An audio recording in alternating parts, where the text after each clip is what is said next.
My experience in my first few years was really incredible. I got to see a lot. I was working all over the province and worked with some really amazing people. So my first few years were really great.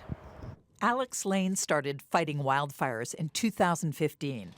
The camaraderie, the adrenaline, the necessity of the job was intoxicating to her. She loved it. 4 years later, the fires were not as threatening, and the downtime didn't come as a relief to Alex. In fact, it had the opposite effect.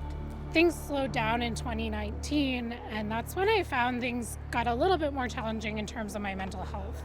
So when there was that time to kind of reflect and that time to catch up, I found that very hard.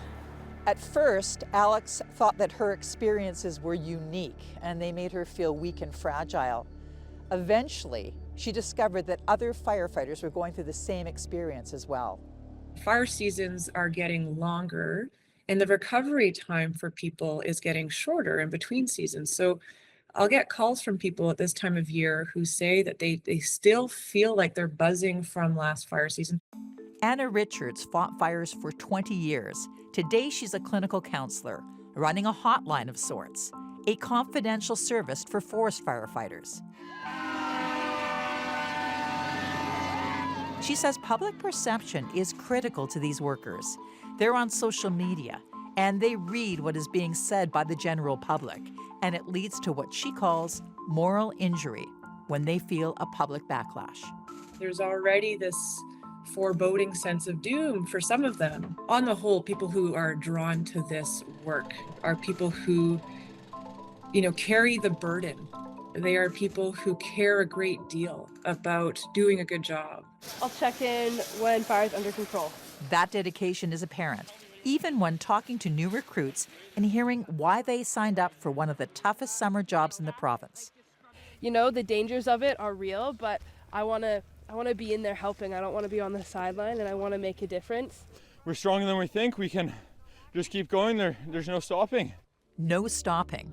An attitude that works well in the woods, but not when the orange helmets are traded in at the end of the season.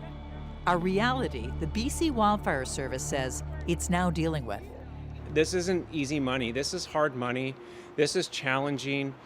These are people that push themselves to the limits, and sometimes they actually don't know where their limits are, and we have to support them and pull them back. We have to be aware of each other and take care of each other. Greer says that the BC Wildfire Service is focusing on proactive resources for worker mental health, ongoing mental health and resilience training. Alex Lane no longer works on the front lines. She's now working on her master's degree, focused on mental health and firefighters. And she sees a big change in how new recruits are mentally prepared. I don't have to take this on alone, and I'm not alone in this. And there's also been a change organizationally in the culture and the attitude towards mental health. 10 years ago, it wasn't something that was talked about as much. Shelley, Joyce, CBC News, Kamloops.